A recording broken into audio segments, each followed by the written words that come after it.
Existe uma ilusão que acompanha a humanidade desde sempre. A ilusão de que o perigo precisa ser visível para ser real. Nós fomos ensinados a temer o que grita, o que explode, o que ameaça de forma clara. Mas quase nunca pensamos no que não se vê, no que não tem forma, no que não avisa. E talvez esse seja o tipo de perigo mais antigo que existe, porque o invisível não precisa de força para agir. Ele só precisa de tempo.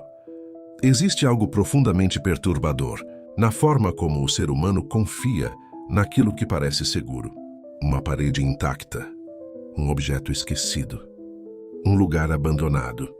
Tudo isso transmite uma sensação de neutralidade, mas a neutralidade também pode esconder algo. A história está cheia de momentos assim, instantes onde ninguém percebeu que algo estava errado, até ser tarde demais para reagir. E isso revela algo desconfortável sobre nós. Nós não tememos o desconhecido, nós ignoramos o desconhecido, até que ele atravessa o limite entre o invisível e o inevitável. E quando isso acontece, não existe mais retorno fácil, só consequências, silenciosas, gradativas, irreversíveis. O mais inquietante é que o perigo nem sempre se apresenta como perigo. Às vezes ele parece curiosidade, às vezes parece descoberta, às vezes parece apenas um objeto esquecido no tempo.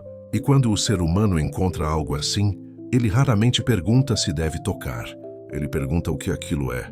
E é nesse pequeno detalhe, nessa inversão de prioridade, que muitas histórias começam a ruir. Em 1987, na cidade de Goiânia, 2 catadores de sucata entraram em um prédio abandonado.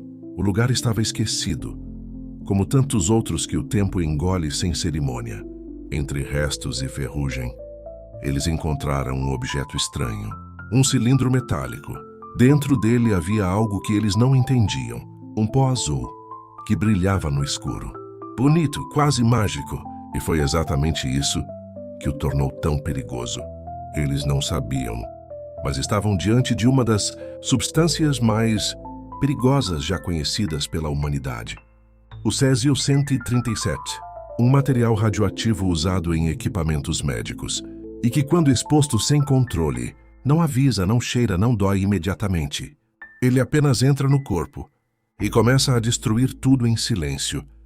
Eles levaram o objeto para casa. E o erro começou ali. Famílias inteiras foram expostas sem saber. Vizinhos entraram em contato. Crianças tocaram no material.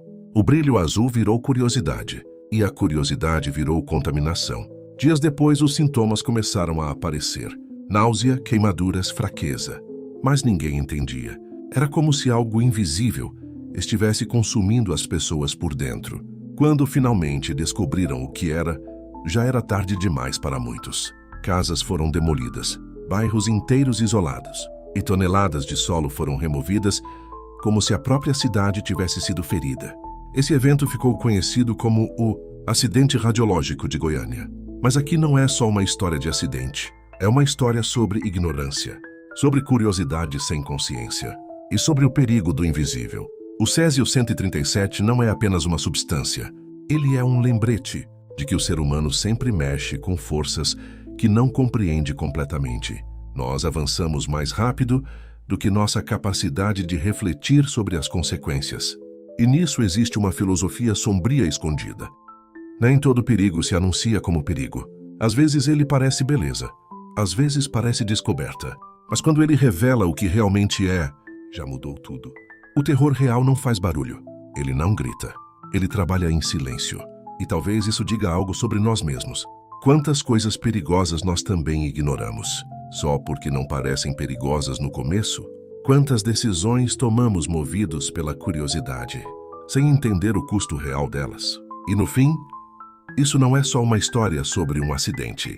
É um lembrete de que o invisível também mata, de que a curiosidade sem consciência pode ter um preço irreversível, e de que nem sempre o perigo avisa antes de acontecer. Se você chegou até aqui, me diz, você gostou desse vídeo? Se gostou, compartilha esse vídeo. Compartilha com mais pessoas, porque essas histórias não podem ser esquecidas. E então, até mais.